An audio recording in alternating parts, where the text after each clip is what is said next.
బండ్ల గణేష్ గారి టార్గెట్ ఏందన్న రాజకీయాల్లో? అంటే సాదా సీదాగా పార్టీ ఉండాలి ఈ కాకుండా చట్టసభలో ఉండాలి, మీకంటూ ఒకటి ఉంటుంది, చట్టసభలకు పోవాలి, పోతా కూడా. ఎట్లా టార్గెట్ ఏది రీచ్ అయ్యేది ఎట్లా? కాంగ్రెస్ పార్టీలో ఎప్పుడైనా మనకి వస్తుంది, టికెట్ వస్తుంది, పదవి వస్తుంది, మనం అనుభవిస్తాం, చట్టసభలో ప్రజాసేవ చేస్తాం, ఉంటా అంతే. తెలంగాణ రాష్ట్రంలో ప్రస్తుతం 100 రోజుల పరిపాలన పైన ప్రజల్లో కానీ మిగతా వాళ్ళు ఎలాంటి అభిప్రాయం ఉంది మీరు గమనించిన కాదు?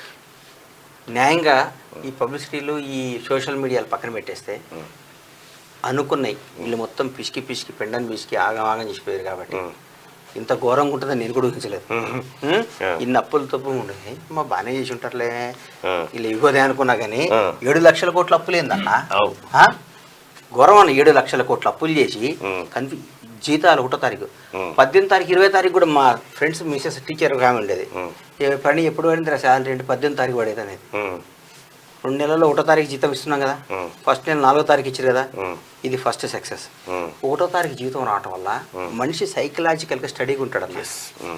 మనం 10వ తారీఖు జీతం అంటే టెన్షన్ బిల్డ్ అవుతుంది, వాడు ఇన్స్టాల్మెంట్లు కట్టుకోవాలి, కిరాణా షాపులో పైసలు ఇవ్వాలి, పిల్లలు ఫీజులు కట్టుకోవాలి, కొన్ని ఇంపార్టెంట్ నిత్యావసరాల వస్తువుల దగ్గర నుంచి ప్రతి ఒక్కటి 1వ తారీఖు అనేది మనకు చిన్నప్పుడు అంతే కదా.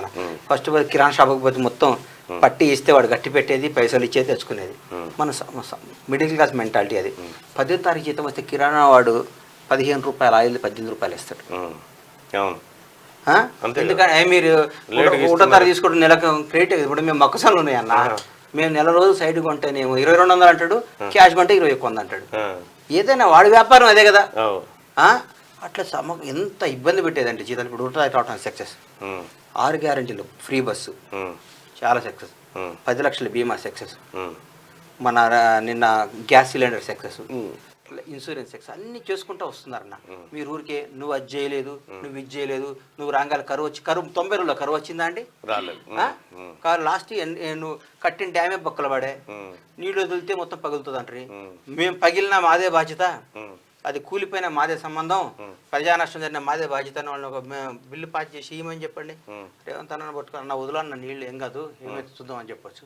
రేపు పెద్ద ప్రమాదం జరిగే అయితే అది మరి పగిలితే 200 లారీలు 100 పగిలితే ఒక ఇల్లు ఉంటుంది అన్న, 2 పిల్లల ఇల్లే కూలుతుంది కదన్నా.